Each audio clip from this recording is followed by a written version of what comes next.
नमस्कार दोस्तों, आप सभी का स्वागत है आपके अपने channel health India with DD Bhati पर। दोस्तों, आज हम हैं धनकौर में गुरु द्रोण जी की जो पावन स्थली है वहाँ पर दंगल हो रहा है। तो यहाँ पर बहुत से प्रशिक्षक और पहलवान एकत्रित हुए हैं। आज हमारे साथ हैं प्रदीप कोच साहब और आदेश गुर्जर जी। तो हमने सोचा क्यों ना कुश्ती के बारे में कुछ वार्तालाप कर लिया जाए, क्योंकि दोनों अनुभवी प्रशिक्षक हैं। एक प्रदीप जी मुजफ्फरनगर के चौधरी चरण सिंह स्पोर्ट्स स्टेडियम में कार्यरत हैं, तो आदेश जी सहारनपुर के स्पोर्ट्स स्टेडियम में हैं। अब हम जानना चाहेंगे प्रदीप जी से। प्रदीप जी, कुश्ती के बारे में कुछ अपने विचार व्यक्त करें, जो भी आप बताना चाहें। पहले तो सभी को नमस्कार। आज हम थोड़ा कुश्ती पे चर्चा करेंगे। क्या सबसे पहले तो चर्चा करेंगे कि कुश्ती की एक जो एज होती है बच्चों की कराने की, तो क्या एज होनी चाहिए। तो अभी 8-10 साल एज होनी चाहिए कम से कम बच्चे की, जो कुश्ती में डालने के लिए। क्यों आदेश जी, आपका क्या मत है इस पर कि 8-10 साल एज होनी चाहिए? क्या कहना चाहेंगे आप? बिल्कुल सर, ये एज एक ऐसी एज है जिसमें बच्चा एक ग्रोथ करता है हाई लेवल पे। तो उस टाइम उसको एक बेसिक फिजिकल एक्टिविटी के लिए, हम उसमें किसी भी गेम के लिए अगर उसको तैयार करना है तो उससे पहले उसका फिजिकली फ्लेक्सिबिलिटी बढ़ाने के लिए एक बहुत अच्छी एज है 8 से 10 साल। तो मैं इससे सहमत हूँ कि ये एज, मुझे लगता है कि ये प्रॉपर है। बहुत शानदार। प्रदीप कोच साहब का भी कहना है 8 से 10 साल, और आदेश जी का भी कि 8 से 10 साल एज हो कुश्ती की तो बेहतर रहेगा। उनकी फ्लेक्सिबिलिटी अच्छी रहेगी, यानी शरीर में लोच अच्छी बनी रहेगी।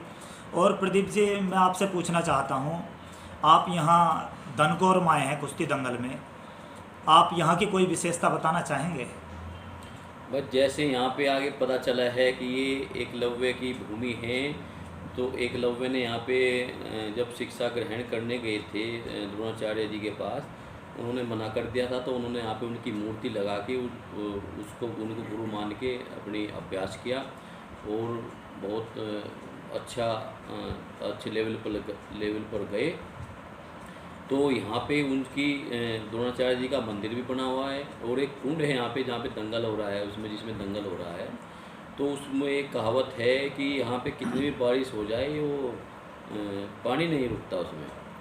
तो एकलव्य जी ने यहाँ पे वो अपना गुरु मान के उन्होंने यहाँ पे प्रैक्टिस की। तो उसी के बारे में ये थोड़ा सा तो इस तालाब की बात और एकलव्य की बात यहाँ पर इसलिए आ रही है क्योंकि ये कुश्ती से जुड़ी हुई एक जगह भी है। क्योंकि यहाँ पर लगभग बताया जाता है कि 100 वर्षों से लगातार यहाँ पर कुश्ती आयोजित हो रही है और निरंतर होती रहेगी। यहाँ की जो कमेटी है उसका ये कहना है। आदेश जी, आप भी कुछ प्रकाश डालें यहाँ की कुश्तियों के बारे में। अब तक जो कुश्ती हुई कैसी हुई और आगे क्या है उनका? देखिए, सबसे पहले तो मैं अपने आप को बहुत सौभाग्यशाली समझता हूँ कि मेरे को यहाँ आने का मौका मिला। यहाँ एक बहुत प्राचीन मंदिर है जिसके बारे में एकलव्य एक बहुत महान योद्धा हुए हैं, उनके बारे में हमने पढ़ा था। तो उनको देखने का उनका जो मंदिर था जहाँ उन्होंने शिक्षा ग्रहण की, तो एकलव्य ने जो अपने गुरु द्रोण की जो मूर्ति स्थापित मिट्टी की बना के जो अपनी धनुर्विद्या सीखी थी, वो यहीं पे सीखी थी इसी मंदिर में। तो ये बहुत ही अच्छा मौका मिला यहाँ पे आने का, तो कुश्ती के माध्यम से। और आज इस टूर्नामेंट को, यहाँ जो कुश्ती का टूर्नामेंट हो रहा है दंगल, उसको 100 साल पूरे हो चुके हैं अब की बार।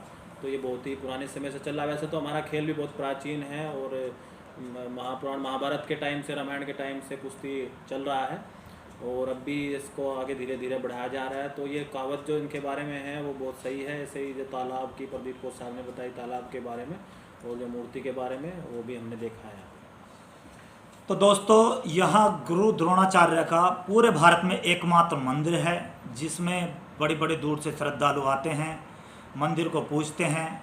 यहाँ रविवार के दिन इस मंदिर का विशेष महत्व है। कहते हैं कि गुरु द्रोण की कृपा रविवार के दिन यदि जो भक्त लोग यहाँ आते हैं तो उन पर विशेष रूप से रहती है। और सबसे बड़ी बात यह है कि जो यहाँ का आयोजन मंडल है, आयोजन कमेटी है, प्रतिवर्ष यहाँ पर बेहतरीन कुश्तियों का आयोजन करती है। अब तक बताया जाता है कि यहाँ पर 100 वर्षों से मिट्टी पर कुश्तियाँ होती थीं, लेकिन पिछले वर्ष से, यानी 2 वर्ष हो गए, 2022 और 2023 में यहाँ पर ये प्रचलन बिल्कुल बदल दिया गया है। अब गद्दों पर कुश्ती हो रही हैं।